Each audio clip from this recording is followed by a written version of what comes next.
Capítulo 8. La fuente del poder. El objetivo último de nuestra investigación es la comprensión práctica, más que académica o filosófica, aunque es posible extraer ciertas conclusiones filosóficas, incluso de un breve análisis del poder y la fuerza. Desde un punto de vista práctico, antes de continuar, es necesario saber cuál es la fuente intrínseca del poder y cómo opera. ¿Qué explica su mayor potencia?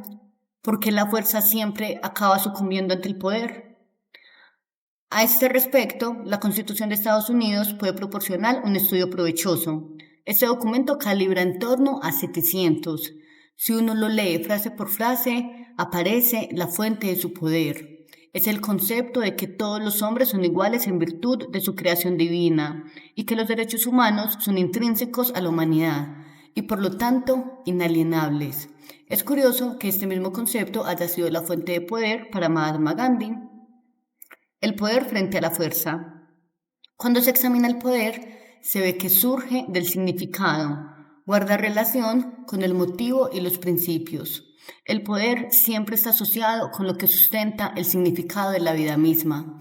Apela a esa parte de la naturaleza humana que llamamos noble, en contraste con la fuerza que apela a esa otra parte crasa.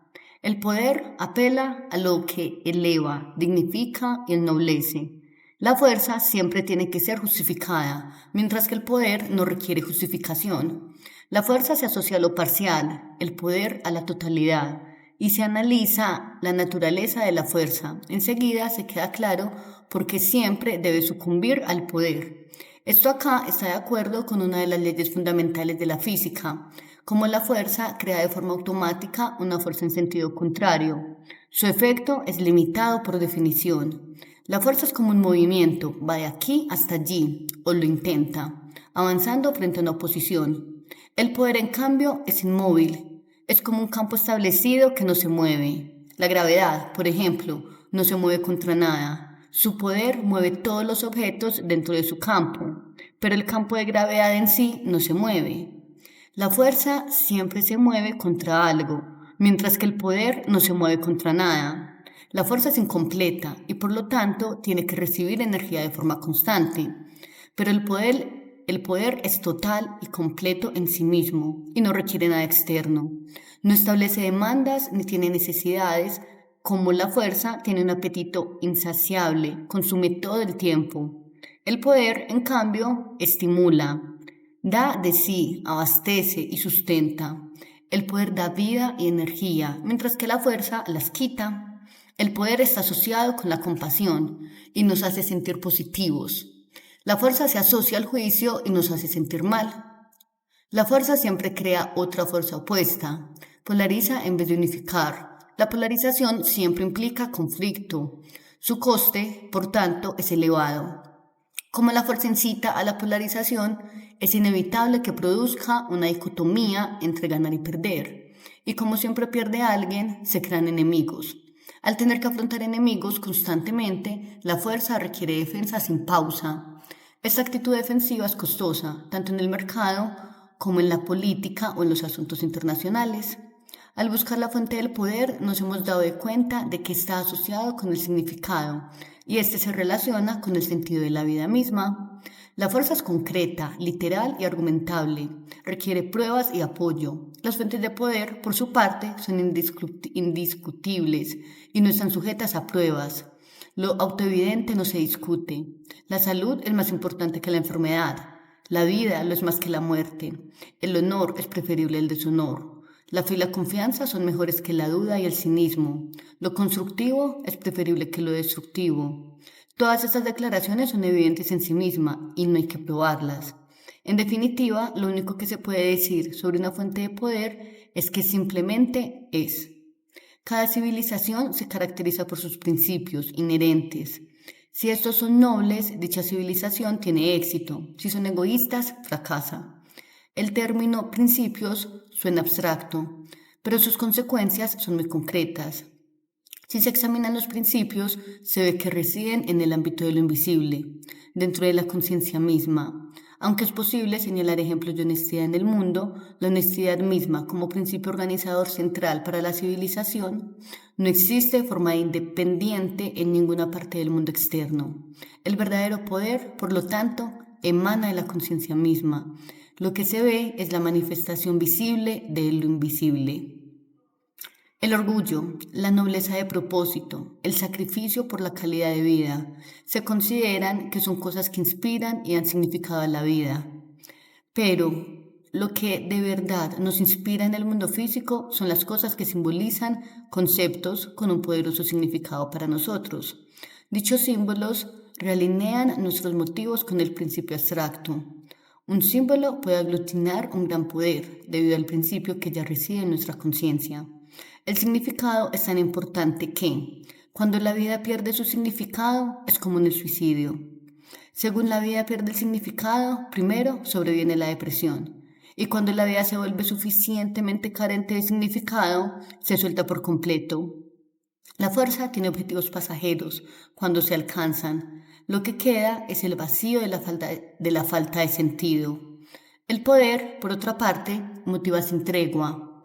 Por ejemplo, si se dedica la vida a potenciar el bienestar de todos aquellos con los que se entra en contacto, la vida nunca pierde significado.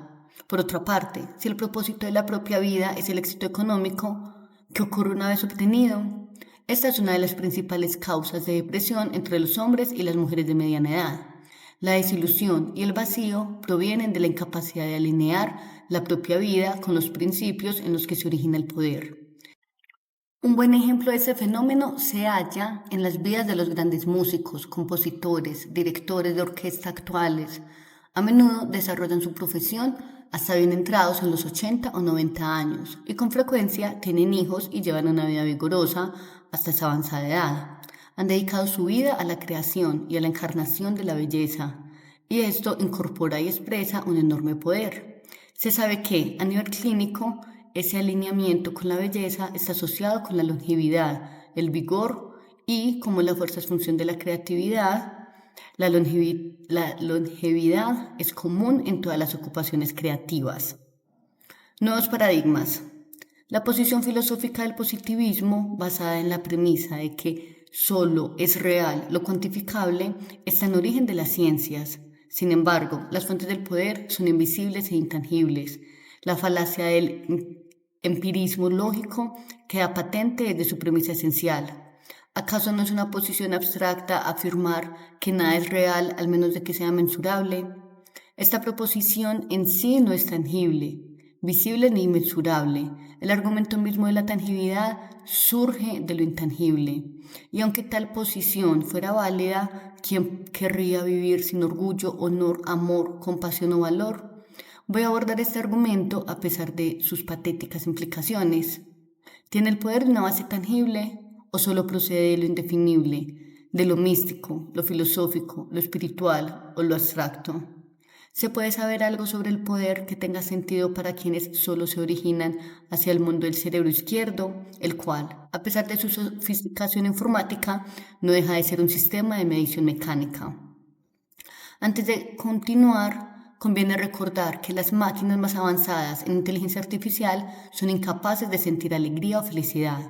La fuerza puede producir satisfacción, pero solo el poder genera alegría. La victoria sobre los demás produce una satisfacción, pero la victoria sobre uno mismo da alegría, como se ha demostrado en los capítulos anteriores.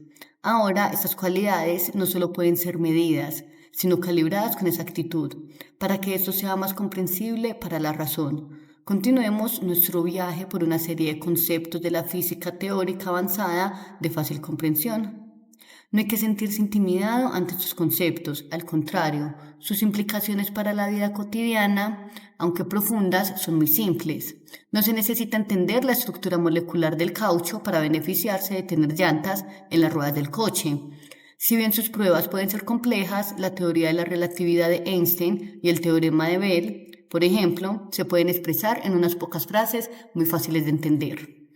Varios de los conceptos recientemente definidos son relevantes para comprender la naturaleza del poder, como la teoría del físico David Bohm, que afirma que hay un universo visible y otro invisible. Esta idea no debe sobrecogernos. Muchas de las cosas con las que estamos familiarizados a diarios, como los rayos X, las ondas de radio y las ondas de televisión, tampoco son visibles. Hay un universo implicado que discurre en el paralelo con el universo explicado, el cual es una mera manifestación del primero.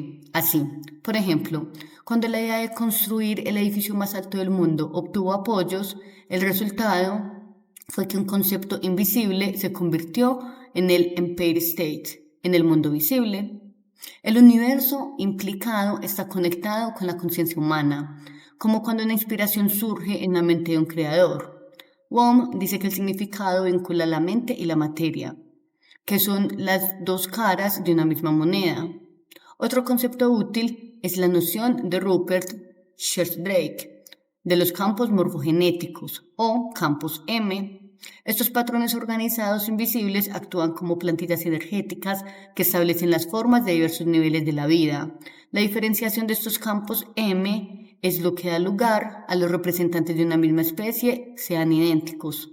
Algo similar a los campos M también existen los campos energéticos de conciencia, un fenómeno llamado causación formativa.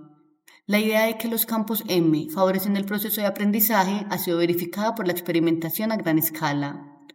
Cuando Sir Roger Bannister corrió por primera vez una milla en menos de 4 minutos, creó un nuevo campo M. Según el sistema de creencias prevaleciente de la conciencia humana, correr una milla en menos de 4 minutos estaba más allá de las posibilidades. En cuanto se creó el nuevo campo M, muchos corredores empezaron a rebajar ese tiempo. Esto ocurre cada vez que el ser humano entra en un nuevo paradigma, tanto si es su capacidad de volar, un campo M creado por los hermanos Rindt, como el de recuperarse del alcoholismo, un campo M creado por Bill Well, el fundador de Alcohólicos Anónimos. Una vez que se crea un campo M, cada persona repite el logro, refuerza el poder de dicho campo. Todos sabemos que las nuevas ideas a menudo parecen surgir al mismo tiempo en las mentes de las personas separadas por grandes distancias. De algún modo, el campo M actúa como un principio organizador, como una especie de atracción magnética general. El campo M no va a ninguna parte, es un campo de energía fijo que está en todas las partes una vez creado. Es un patrón asequible presente en todo el universo invisible. Teoría del caos. Lo siguiente a considerar con mayor detalle es la teoría del caos, la dinámica no lineal. Se aplicó por primera vez al estudio del tiempo meteorológico a lo largo de los siglos. Se había establecido el consenso de que no había una pauta matemática definible y previsible para el tiempo, tal y como se había determinado la ausencia de un método matemático para predecir cuándo va a caer la gota de un grifo que gotea. Ni siquiera se podía explicar cómo se forma la gota. Caos significa una masa de datos sin sentido, por ejemplo, puntos, en la que no se detecta un patrón organizador inherente. Con la llegada de la tecnología informática avanzada, se descubrió que podían hallarse patrones organizadores internos en lo que parecía desorganizado. Lo incoherente, en apariencia, tiene su coherencia interna. Estos análisis revelaron patrones que suceden parecerse a un hecho doblado por sí mismo, sobre sí mismo, a menudo con un efecto embudo, y de modo que el gráfico tiene una configuración geométrica repetible. La ciencia ha aceptado que los místicos han dicho durante siglos que el universo es coherente, es unificado y se organiza en torno a patrones unificadores. La dinámica no lineal ha verificado que no hay caos en el universo. La apariencia de desorden se debe a los límites de la percepción. Esta es una revelación inquietante para las personas orientadas al cerebro izquierdo, pero parece evidente para las orientadas al cerebro derecho. Los sujetos creativos simplemente escriben, pintan, esculpen o diseñan lo que ven en su mente. Después de todo, no se baila siguiendo la secuencia lógica, sino dejándose guiar por lo que se siente. Se elige en función de valores y los valores se asocian con los patrones intrínsecos. La cadena de causalidad aceptada, tal y como se entienden en las ciencias básicas, sigue la secuencia A lleva a B, B lleva a C.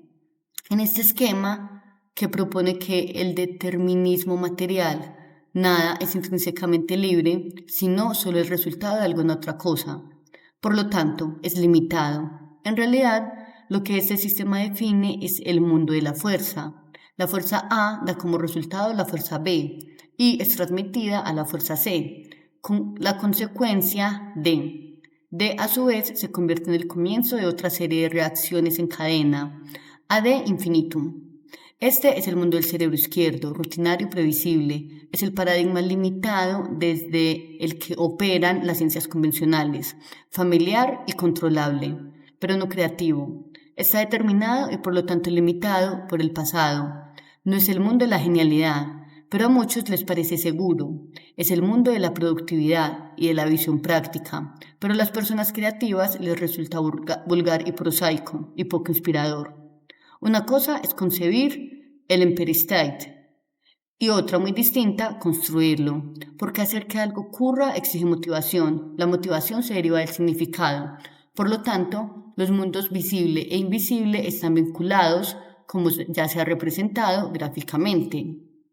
Aquí se ve el concepto.